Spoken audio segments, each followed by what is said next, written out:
رجعت لكم من الغيبة الطويلة دي بفيديو أتمنى يعجبكم.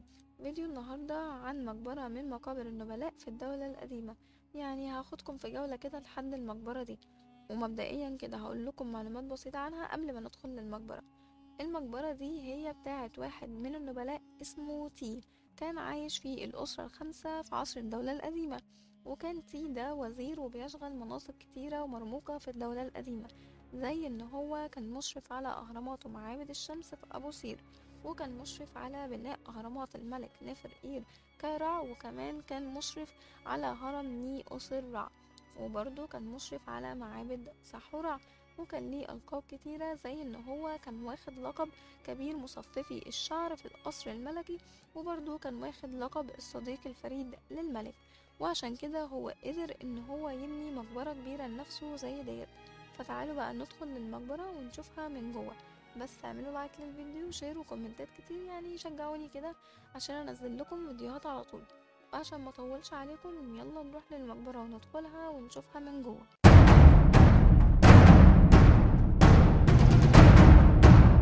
احنا كده داخلين على بهو الأعمدة في مقبرة تي، وهي موجودة في منطقة سقارة في الجيزة، وبتقع على بعد 500 متر من شمال غرب هرم زوسر المدرج. وتم اكتشافها سنة 1877 عن طريق العالم أوجست بايت، وهي واحدة من أهم المقابر في سقارة ومن أهم مقابر عصر الدولة القديمة. وده بسبب إنها بتحتوي على مناظر من الحياة اليومية للمصري القديم، وبتعرفنا خلال النقوش دي والمناظر دي حياة المصري القديم في الفترة دي كانت عاملة ازاي. وزي ما قلتلكم احنا هنا في بهو الأعمدة، وزي ما انتوا شايفين كده هو فناء كبير وبيحتوي على 12 عمود. وفي خدعة بقى أجدادنا القدماء المصريين عملوها عشان يخبوا بيها تابوت الدفن بتاع صاحب المقبرة دي اللي هو تي. والخدعة دي هي البير ده.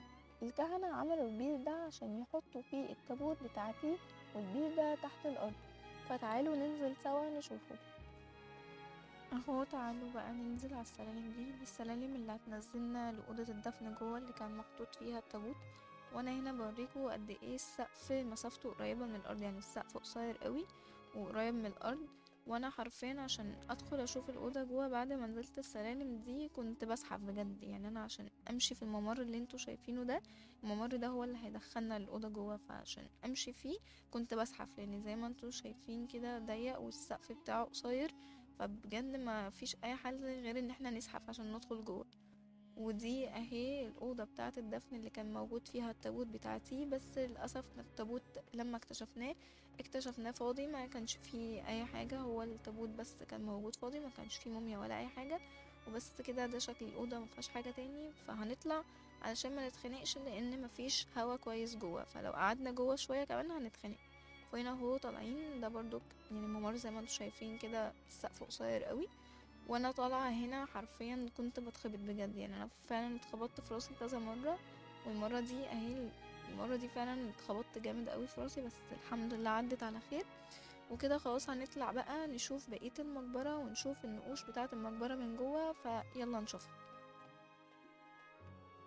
وخلاص كده طلعنا من غرفة الدفن، وهنروح لتاني حاجة في المقبرة، وهي الممر ده. الممر ده زي ما انتوا شايفين كده هو ممر طويل، وعلى ايدينا من الناحيتين اليمين والشمال هنلاقي فيه رسومات ونقوش للحياة اليومية في مصر القديمة. والممر ده من خلاله هنوصل لأول غرفة، وهي غرفة المخزن. وهي اسمها كده عشان خاطر هي فيها نقوش زي ما انتوا هتشوفوا كده. كل النقوش اللي فيها اللي انتوا شايفينها دي نقوش لصناعات مختلفة كانت موجودة في مصر القديمة، زي صناعة الخبز وصناعة الجعة ودباغة الجلود، ومناظر لصناعة الأواني الفخارية، ومناظر كمان للكتبة وهم بيسجلوا كل حاجة. والشكل الكبير ده، المنظر الكبير ده هو تي، وهو واقف بيشرف على الصناعات المختلفة ديت. فكل النقوش دي بتمثل صناعات مختلفة كانت موجودة في مصر القديمة، وعشان كده الغرفة دي العلماء سموها غرفة المخزن، لكن ما كانش بيتم تخزين فيها حاجة. وبعد كده هنروح لمنظر تاني. المنظر التاني ده هنلاقيه برا في الممر. المنظر ده هو ذبيحة التور أو ذبيحة المواشي. المصري القديم زي ما انتوا شايفينه كده، الفنان المصري كان ممثل الناس وهم بيذبحوا مواشي. زي ما انتوا شايفين الثور نايم على الارض وبيذبحوه، وفي واحد كان ماسك السكينة، لو خدتوا بالكم ماسك السكينة وبيسنها ورا، والتاني ماسك السكينة وبيذبح. والمصري القديم كان بيذبح المواشي زي ما احنا بنذبحها دلوقتي. وبعد كده هندخل على غرفة الهيكل اللي هي اخر حاجة موجودة في المقبرة. واول حاجة هنشوفها لما ندخل غرفة الهيكل هنشوف التمثال بتاع تي. التمثال ده هو دي نسخة مقلدة منه، النسخة الأصلية موجودة في المتحف المصري، والتمثال دوت معمول عشان خاطر يستقبل القرابين ويشوف الناس اللي جاية تقدم له القرابين ويروحوا تتواصل مع العالم الآخر. وبعد كده هنشوف غرفة الهيكل تاني، هي دي الغرفة الرئيسية اللي موجودة في المقبرة. واللي قدامكم ده باب وهمي. يعني ايه باب وهمي؟ يعني ده باب بس مش حقيقي. الباب ده عمله الفنان المصري القديم او كان موجود في مصر القديمة عشان خاطر الروح تطلع وتخرج منه. يعني الباب الوهمي دوت كان المصري معتقد ان الباب دوت الروح بتطلع وبتدخل منه، يعني الروح بتيجي تقوم طالعة من الباب ده تتواصل مع العالم الآخر وتستقبل القرابين والصلوات اللي بتتقدم ليها، وبعد كده ترجع تاني للعالم التاني من خلال الباب ده. وبرضو زي ما انتوا شايفين كده هنشوف النقوش حوالينا في كل حتة، كل دي مناظر الحياة اليومية في مصر القديمة هقولها لكم دلوقتي. في باب تاني هنشوفه باب وهمي برضو، والباب الوهمي التاني دوت اهوت اللي قدامه دي المقصورة اللي كان بيتحط عليها القرابين. يعني الناس كانت بتجيب القرابين والكهنة كانوا بيحطوها على المقصورة ديت. وبعد كده هنشوف بقى المناظر بتاعة الحياة اليومية في مصر القديمة. عندنا المنظر اللي قدامكم ده المنظر بتاع تعدية المستنقعات. المصري القديم هنشوفه ان هو شايل في ماشية صغيرة فوق ظهره وورا منها باقي القطيع، وامه كانت بتبص عليه. وده منظر تعدية المستنقعات. والمصري القديم مثل المنظر دوت عشان خاطر ان هو شايل يعني الماشية الصغيرة او اللي هو التور الصغير او العجل الصغير شايله، وامه زي ما احنا شايفينها كده بتبص عليه عشان خاطر ملهوفة عليه. يعني الفنان المصري القديم وضح لنا منظر الامومة في المنظر دوت. ودي كانت خدعة عملها او حركة يعني عملها المصري القديم عشان خاطر يخلي باقي القطيع يمشي وراه بسهولة ويعدوا المستنقع بسهولة. وبعد كده هنشوف منظر تاني، السيدات اللي تحت دولت حاملات القرابين. الحاجات اللي في ايديهم دي الاوز والنباتات والحاجات اللي هم شايلينها فوق راسهم دي القرابين اللي هم بيقدموها للمتوفي اللي هو تي. ودي اهي مناظر تانية. المناظر اللي انتوا شايفينها قدامكم فوق دي بتعبر عن كيفية تربية الماشية في مصر القديمة. المناظر دي بتوضح ازاي المصري القديم كان بيربي المواشي، وبتوضح مناظر وهو بيأكل المواشي، وفي مناظر لعملية ولادة البقر وحلبها، وكمان مناظر للمصري القديم وهو بيأكل المعاز.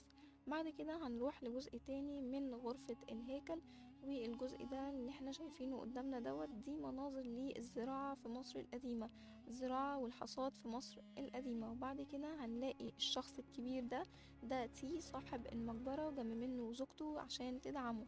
والمناظر اللي وراه دي مناظر بتوضح ازاي كانوا بيصنعوا المراكب، مناظر لصناعة المراكب والسفن.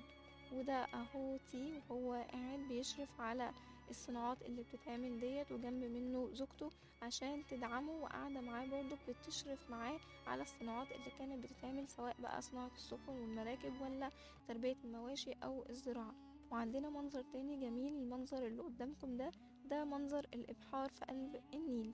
اللي احنا شايفينه قدامنا ده منظر للمصري القديم وهو راكب في قلب المركب وبيبحر في قلب النيل، يعني بيعبر عن تنقلاته في النيل وبيقول لنا ان هو ازاي كان بيتنقل في قلب النيل.